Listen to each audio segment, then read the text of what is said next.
ils peuvent décider de aussi de la dévaluation, c'est-à-dire faire baisser la valeur de la monnaie. Alors que l'euro, le franc CFA, on ne peut pas le faire. C'est compliqué, il faut que ça passe par la France. On a fait, depuis l'histoire du franc CFA, il y a eu 3 ou 4 grandes dévaluations. À part ça, rien. Donc, Nigeria, qui est l'une des plus grandes réserves de pétrole, de gaz, l'une des plus grandes économies de la CEDEAO, n'est pas chaud pour le moment.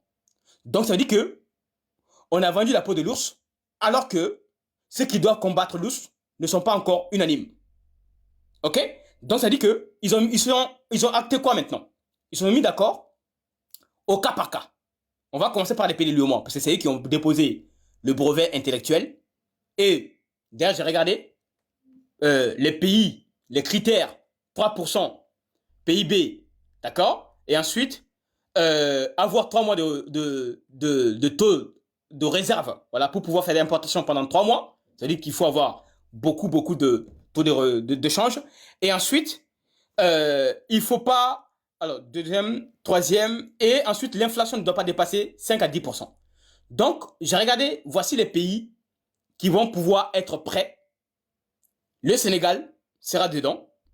Côte d'Ivoire, à coup sûr. Guinée-Bissau, à coup sûr. La Guinée-Conakry aussi a été invitée. On va voir si la Guinée-Conakry va abandonner sa monnaie, parce que c'est possible, ils ont invité la Guinée-Conakry. Ça, c'est une nouveauté. Donc la Guinée-Conakry, qui fait partie de la CEDEAO, oui, ils l'ont invité pour rejoindre le coup. Macron veut le jackpot. Donc maintenant, les 8 pays de l'UEMOA sont là. Il y a le Mali. Bon, le Mali n'est plus partie de... Oui, l'UEMOA plutôt, oui. En fait, l'UEMOA et la CEDEAO, c'est pas pareil. Parce que beaucoup de gens confondent. L'UEMOA est une zone économique. La CEDEAO est une zone d'abord économique et politique. C'est différent. Ok? C'est pas le même statut. Donc, Mali fait partie de l'UEMOA, oui. Burkina, Niger, voilà pourquoi on est dans le franc CFA. Ok? Mais Mali, Burkina, Niger ne font pas partie de la CEDEAO. Alors que la monnaie s'adresse aux membres de la CEDEAO.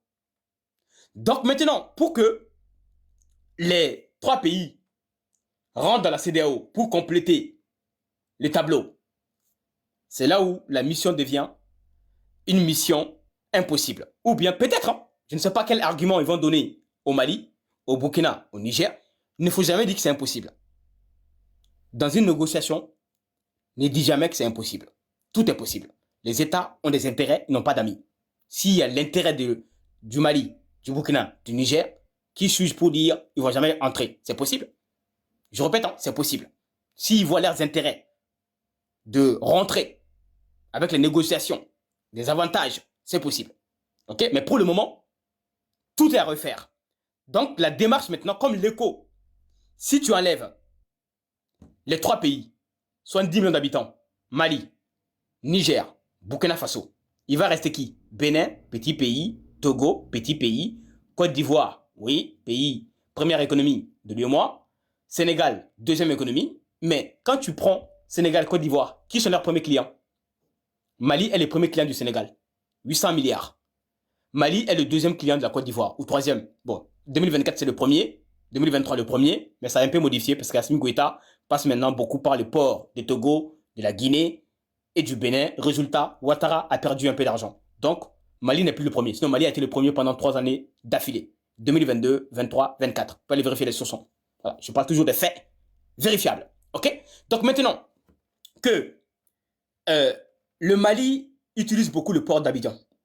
Oui, même pour importer notre lithium, c'est la vérité.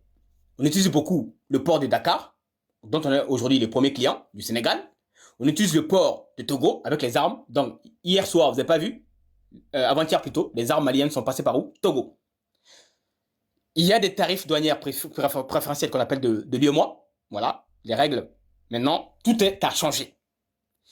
Maintenant que j'ai expliqué le côté qu'on appelle la zone économique, parce qu'on doit commercialiser entre nous, on est condamné parce que ce sont des pays voisins. Donc maintenant, Diomaye vient. 2 missions. Comment convaincre son premier client, qui est le Mali, qui achète beaucoup de produits sénégalais. 800 milliards, c'est pas rien. 800 milliards. La compagnie qu'on appelle Sonatel, sénégalaise. Vous connaissez? Téléphonie. Orange, propriétaire. Sénégalais aussi. C'est 500 milliards au Mali. Rien que Sonatel. La compagnie sénégalaise qui s'appelle Sonatel. Vous pouvez les taper. Sonatel rapporte, rien que le Mali seul, c'est 500 milliards par an. Donc, Sénégal a beaucoup à perdre. Si le Mali n'est pas dans l'éco, si le Mali, il n'y a pas, on peut ne pas être dans l'éco, comme la Chine fait avec le Nigeria, on peut signer un accord. D'accord? La monnaie, convertibilité, taux d'échange, et aussi parler, comment ça s'appelle, tout ce qui est tarifs douanières, etc., pour les importations et exportations, c'est possible. Parce que les États peuvent négocier, même si on n'a pas la même monnaie, on peut négocier au cas par cas. Surtout le franc CFA, l'éco, c'est la même chose. La France qui les fabrique, garantie par la France, le taux de change ne change pas. Donc, en fait, c'est comme si on va créer une monnaie parallèle. C'est quoi une monnaie parallèle? Une monnaie parallèle, il y a une monnaie qu'on appelle la monnaie nationale qui est connue par tout le monde. Et on va créer une deuxième monnaie qui peut avoir les mêmes vertus, c'est-à-dire les mêmes valeurs que la monnaie nationale, mais qui sera utilisée occasionnellement. Donc, l'éco sera peut-être une monnaie parallèle, une deuxième monnaie qui va venir compléter le franc CFA dans un premier temps. Pourquoi? Je vais expliquer pourquoi. Parce que pour fabriquer une monnaie, on nous a dit que 2027, la monnaie va sortir. C'est impossible. Vous allez me dire, mais pourquoi si c'est impossible?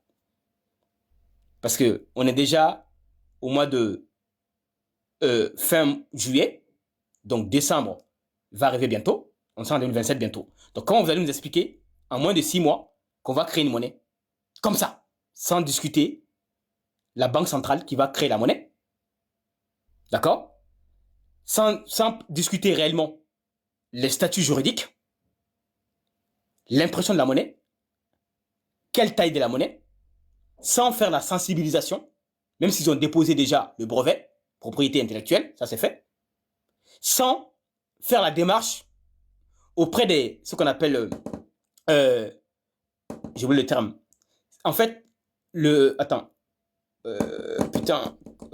déclaration, en fait c'est une forme de déclaration pour que toutes les banques centrales du monde reconnaissent la monnaie.